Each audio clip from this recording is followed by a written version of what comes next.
Senhores, bom dia, boa tarde, boa noite. Está começando mais um Talk to Biz, a nossa coluna semanal sobre estratégia, gestão, marketing e inovação.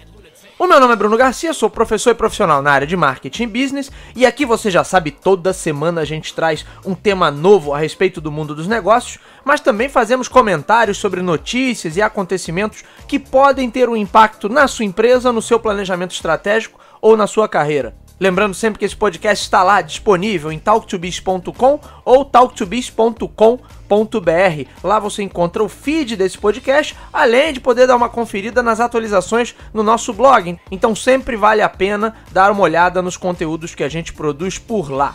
É claro que você também pode ir diretamente encontrar o Talk to Biz nas melhores plataformas de podcast da atualidade. Basta digitar lá Talk, o número 2 e Biz. Talk 2Biz e você nos encontra.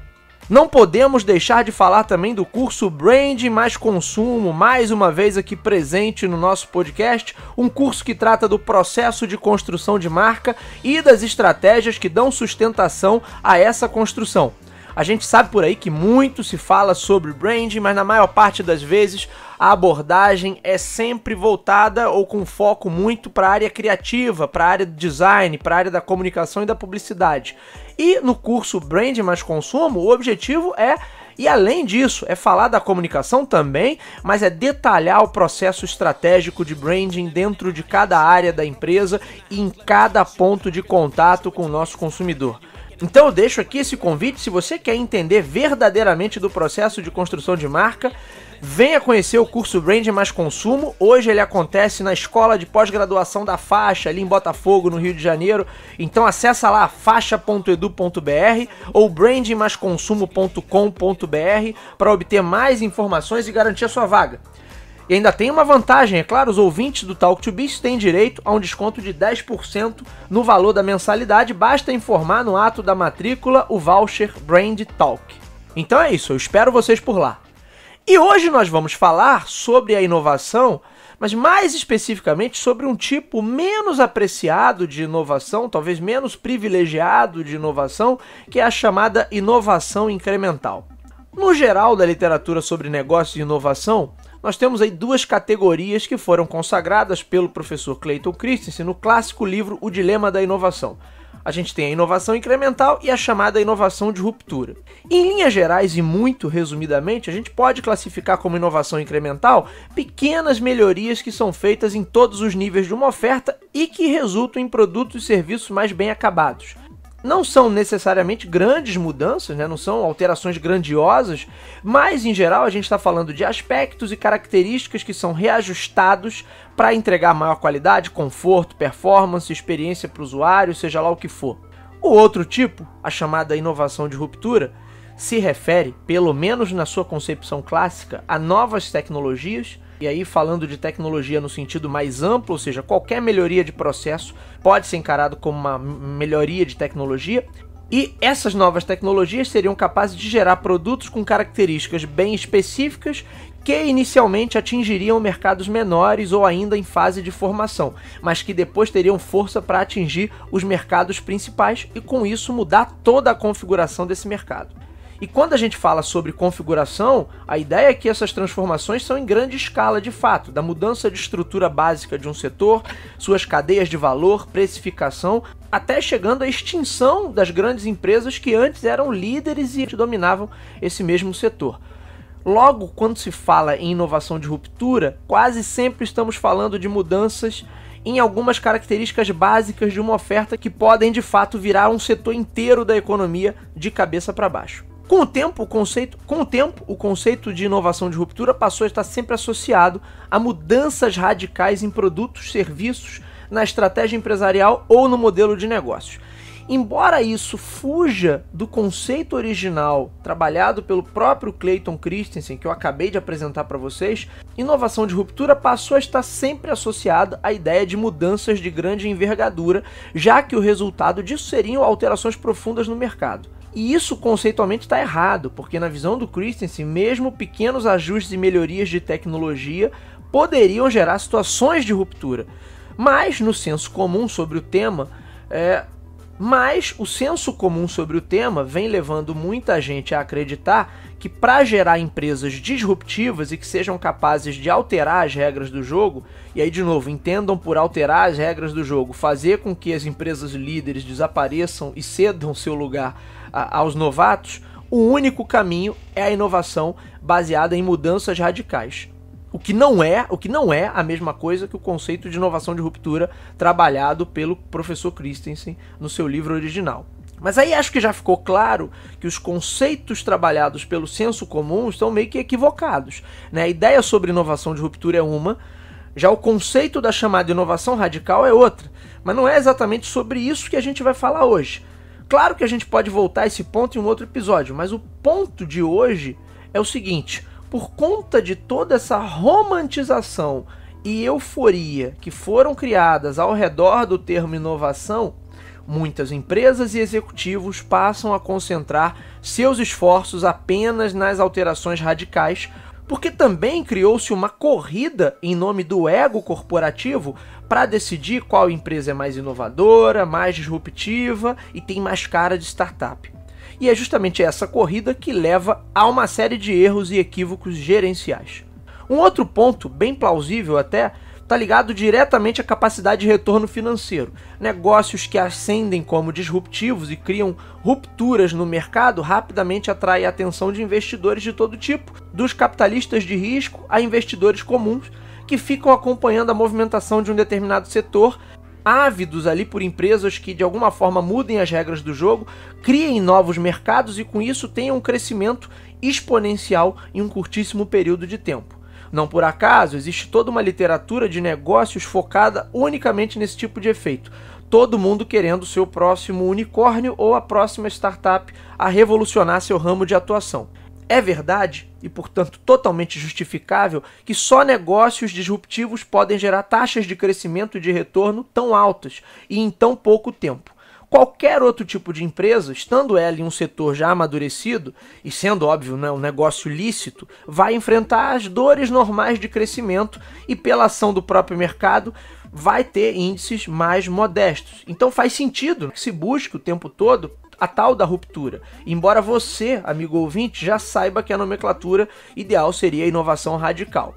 Mas a minha crítica não está necessariamente nisso. A questão é, por trás de todo o romanceio, o suposto glamour e a idealização criada ao redor das ideias de inovação radical, de ruptura ou qualquer outro termo que o mercado tenha consagrado, está um problema de miopia muito grave.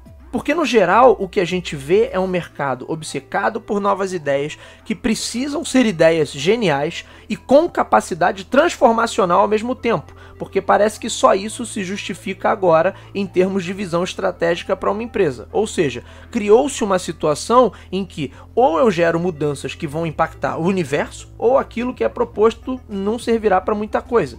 Dessa forma, as empresas que fazem algum investimento em inovação acabam se auto-sabotando em uma armadilha que elas próprias montam. Fomento inovação de uma forma poética, buscando resultados que sejam transformacionais, porém esperando que eu vou ter melhores resultados já no próximo trimestre. E é óbvio que a coisa não acontece dessa forma. As mudanças de ruptura, elas não acontecem toda hora. Além disso, elas são frutos de cenários complexos. O que eu quero dizer com isso? Que quase sempre elas dependem também de uma série de fatores externos. Então, logo de cara, uma orientação minimamente inteligente diria que as empresas devem estar focadas em observar cenários, suas mudanças e possibilidades, no intuito de encaixar suas ofertas em desenvolvimento nessas ondas, entre aspas, e assim ingressar em um movimento de mudança do que propriamente causar o movimento de mudança. E mesmo que de vez em quando aconteça de algumas empresas realmente serem as principais geradoras de um movimento disruptivo, isso é ainda mais escasso, é mais raro de acontecer. Em um mundo com milhões de iniciativas e pessoas muito bem preparadas por todo lado, vamos contar aí nos dedos de uma única mão cases de empresas que sozinhas revolucionaram um setor. Não bastasse essa dinâmica da excepcionalidade quando se fala no que o mercado convencionou chamar de negócios disruptivos, a inovação transformacional é também aquela mais complexa de ser gerenciada. como naturalmente ela vai ferir a cadeia de valor e os parâmetros de um modelo de negócio que já está estabelecido, boa parte das organizações vai ter uma enorme dificuldade e vai acabar falhando ao tentar manter uma operação em dia, ao mesmo tempo que incentiva mudanças de natureza radical. Com o caos administrativo que isso gera, com esse caos estando instaurado, mas ainda guiados pela paranoia de que só a ruptura pode salvar uma empresa, o que a gente vê no dia a dia, né, são gestores e lideranças empurrarem suas empresas para tarefas inconciliáveis. Ou pior, forçando mudanças descabidas porque somente aquilo que é de certa forma excêntrico ou de alguma forma contradiz tudo que está sendo feito no momento pode ser considerado uma inovação que vale a pena. Olha que loucura, cenários complexos, dependência de fatores externos e dificuldades gerenciais avançadas fazem com que a ruptura não seja a escolha inicial quando falamos de uma empresa implementar políticas ligadas à inovação. No entanto, o senso comum nos leva a relegar os processos que são bem mais impactantes a nível de resultado para qualquer negócio no mundo, que é justamente a questão da melhoria incremental. Melhoria incremental não é a mesma que inovação incremental, mas uma coisa certamente leva a outra. Nem toda melhoria é uma inovação, mas é a busca por melhorias que faz com que cheguemos às soluções inovadoras. O acúmulo de soluções incrementais pode levar uma empresa a criar grande vantagem competitiva em relação aos seus concorrentes. Processos de melhoria contínua, filosofias de qualidade total, políticas que incentivam que todos os colaboradores incrementem o que for possível, cada qual no seu escopo de atuação, costumam ser a chave para que algumas empresas mais bem-sucedidas do mundo se mantenham nessa posição. E se a gente parar para pensar bem, na verdade são as soluções incrementais, muitas dessas sendo ou não inovações, que fazem com que esses negócios se mantenham e que ainda gerem vantagem competitiva em relação aos outros players que estão no mercado. A grande questão é, o mito da inovação de ruptura em mudanças radicais pode estar levando muitos profissionais a ficarem cegos para um exercício mais saudável e também mais plausível ligado à inovação, que é ligado a desenvolver políticas de qualidade e melhoria contínua. Em linhas gerais, a sensação de que somente transformações de grande porte devem ser dignas de atenção e energia, ao passo que os avanços de natureza incremental não são capazes de gerar nenhum resultado exponencialmente maior, faz com que as organizações errem. A inovação romântica, como se vende por aí, acaba sendo muito boa para gerar experiências e dinâmicas criativas dentro de uma empresa, mas quase sempre não resulta em nada além disso. Organizações precisam estar em um outro nível do ponto de vista gerencial e técnico para serem capazes de trabalhar de forma sistemática no desenvolvimento da ruptura. Quando acontece fora desses padrões, é apenas obra do acaso, da sorte, do caos. E é por isso que, para a grande maioria das empresas que mal consegue dar conta de processos simples, antes de qualquer incentivo ou busca por grandes inovações de natureza transformacional, seria muito mais importante ter uma base gerencial organizada. Em outras palavras, ser capaz de trabalhar a melhoria contínua e, por tabela, a inovação incremental deveria ser pré-requisito para se sair bem gerenciando a ruptura. Será que estamos dando pouca atenção à inovação incremental? Será que não valeria uma inversão de valores, deixando um pouco de lado as questões românticas e colocando em primeiro plano questões mais práticas? Vale a reflexão.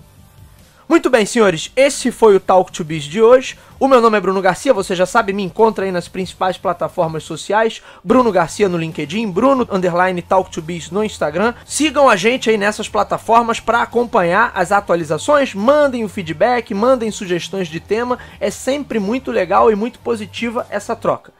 Você encontra esse podcast nas principais casas do ramo. Então, se você é usuário Apple, lá no aplicativo de podcast do iPhone, você nos encontra. Se você é usuário Android, vai lá em Google Podcasts. Se você está acostumado a ouvir sua música e seus programas prediletos pelo Spotify ou pelo Deezer, também estamos por lá. Basta buscar por Talk to Biz ou diretamente você pode ir na fonte ali que é o site do Anchor. Digita lá anchor.fm/talktobiz que você nos encontra, ou é claro, nos nossos endereços eletrônicos, talktobiz.com ou talktobiz.com.br. Sempre importante ressaltar, você que nos acompanha, curte o nosso conteúdo, gosta do nosso trabalho, compartilhe, indique para os seus amigos, faça com que o Talk to Biz chegue a um número cada vez maior de pessoas. Vamos manter essa corrente aí para levar bom conteúdo e compartilhar bom conhecimento sobre marketing, sobre negócios, sobre inovação em geral com todo mundo. É isso, meus amigos. Hoje vamos ficando por aqui. Nos vemos na semana que vem. Um abraço a todos.